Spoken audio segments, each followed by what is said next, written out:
PMAY പദ്ധതിയിൽ അതിൽ പ്രധാനമന്ത്രിയുടെ ഫോട്ടോ ഇല്ല. സ്മാർട്ട് സിറ്റിയുമായി ബന്ധപ്പെട്ട് അതിൽ നിരവധി അപാകതകൾ ഉള്ളതായിട്ട് എല്ലാ കൗൺസിൽ അംഗങ്ങളും നമുക്ക് കോർപ്പറേഷനിലെ സാധാരണക്കാരായ ജനങ്ങളുടെ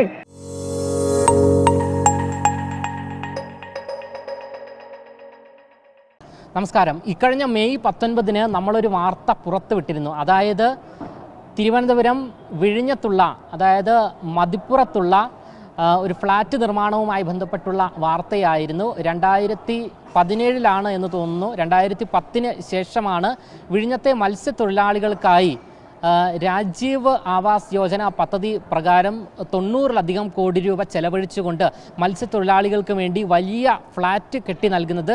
നഗരസഭയുടെയും അതുകൂടാതെ കേന്ദ്ര സംസ്ഥാന സർക്കാരുകളുടെയും ഗുണഭോക്താക്കളുടെയും ഫണ്ട് വിനിയോഗിച്ചുകൊണ്ടാണ് ഇത്തരത്തിൽ ഫ്ലാറ്റ് പണിതത്. ഈ ഫ്ലാറ്റിൽ ഇപ്പോൾ താമസിക്കാൻ കഴിയാത്ത സാഹചര്യമാണ് ഉള്ളത്.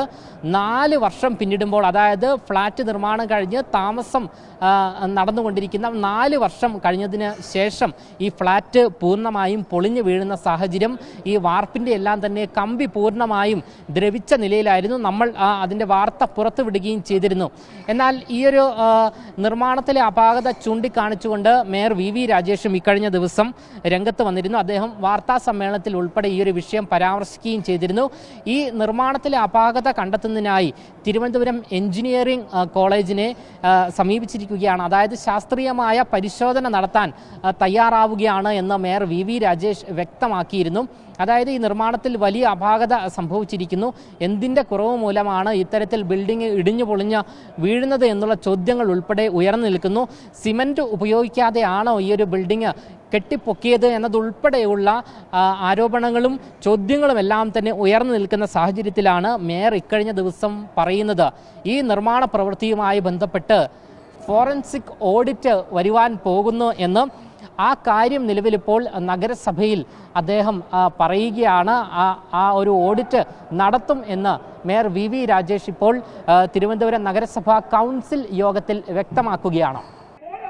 മേയറെ കണ്ട് ചില കാര്യങ്ങൾ ഉന്നയിച്ചിരുന്നു. അതുമായി ബന്ധപ്പെട്ട് മരാമത്ത് സ്റ്റാൻഡിംഗ് കമ്മിറ്റി ചെയർപേഴ്സൺ ഉൾപ്പെടെ അവിടെ സന്ദർശിക്കുകയും അതിന്റെ അടിസ്ഥാനത്തിൽ വിശദമായി സ്റ്റിയറിംഗ് കമ്മിറ്റി യോഗത്തിൽ ചർച്ച ചെയ്യുകയുണ്ടായി.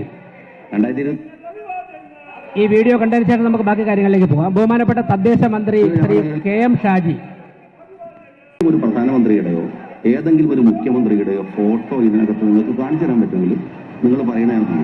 ഇതുവരെ പ്രദർശിപ്പിച്ചത് 1 ലക്ഷത്തിലാണ് വീടുകൾ സർക്കാർ വെച്ചു. സർക്കാർ എന്തുകൊണ്ടാണ് ഈ PMAY കരാറിൽ നിന്ന് പുറകോട്ട് പോയത്? വളരെ കൃത്യമാണ്. പുറകോട്ട് പോകാനുള്ള കാരണം എന്താണെന്ന് വെച്ചാൽ സർക്കാരിന് സ്റ്റേറ്റ് വിഹിതം കൊടുക്കാനുള്ള പൈസ ഉണ്ടായിരുന്നു. പക്ഷെ ഈ പറയുന്നിടത്ത് നിങ്ങൾ ഈ പത്രക്കാരുണ്ടല്ലോ, നമ്മളെ എന്നെക്കാളും ബഹുമാനപ്പെട്ട തദ്ദേശ മന്ത്രി പറഞ്ഞത് PMAY പദ്ധതിയിൽ അതിൽ പ്രധാനമന്ത്രിയുടെ ഫോട്ടോ ഇല്ല, ഒരു എംബ്ലമാണ് വച്ചിട്ടുള്ളത്. ഇതാണ് ബഡ്ജറ്റ് അവതരണ സമയത്ത് കോർപ്പറേഷൻ സ്വീകരിച്ച നിലപാട്. ആ നിലപാടിന് അനുകൂലമായി അത് സമൂഹത്തോട് തുറന്നു സമ്മതിച്ച ബഹുമാനപ്പെട്ട തദ്ദേശ സ്വയംഭരണ വകുപ്പ് മന്ത്രി ശ്രീ KM ഷാജിയെ ഈ കോർപ്പറേഷൻ അഭിനന്ദിക്കുകയാണ്. ഇനി ഞാൻ നേരത്തെ പറഞ്ഞു വന്ന കാര്യം, ഹാർബർ വാർഡിലെ ഫ്ളാറ്റ് നിർമ്മാണത്തെക്കുറിച്ച് അന്വേഷിക്കാൻ വേണ്ടി തിരുവനന്തപുരം ഗവൺമെന്റ് എഞ്ചിനീയറിംഗ് കോളേജിനെ ചുമതലപ്പെടുത്താൻ സ്റ്റിയറിംഗ് കമ്മിറ്റി യോഗം തീരുമാനിച്ചത് ബഹുമാനപ്പെട്ട കൗൺസിൽ മുമ്പാകെ അറിയിക്കുകയാണ്.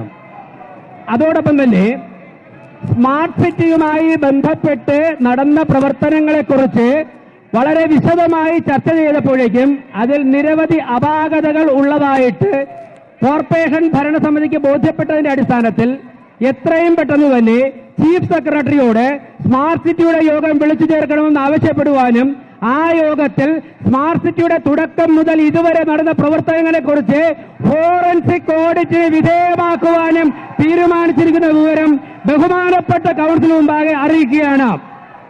ഇനി അജണ്ടയിലേക്ക് കടക്കുന്നതിന് മുമ്പ് മരാമത്ത് സ്റ്റാൻഡിംഗ് കമ്മിറ്റിയിലെ അജണ്ട നമ്പർ 207, 214, 219, 221, 223, 251, 252, 254, 261, 271, 276, 284, 317, 326, 328, 335, 336, 353, 356,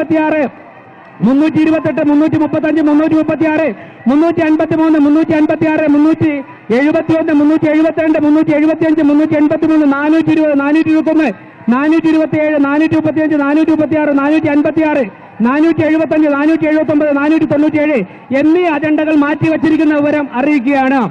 നമുക്ക് അജണ്ടയിലേക്ക് കടക്കാം. എല്ലാ കൗൺസിൽ അംഗങ്ങളും അജണ്ട ചർച്ചയിൽ പങ്കെടുക്കണമെന്ന് അഭ്യർത്ഥിക്കുന്നു. എല്ലാ കൗൺസിൽ അംഗങ്ങളും നമുക്ക് കോർപ്പറേഷനിലെ സാധാരണക്കാരായ ജനങ്ങളുടെ അജണ്ട വിഷയങ്ങൾ ചർച്ച ചെയ്ത് പരിഹരിക്കേണ്ടതായിട്ടുണ്ട്.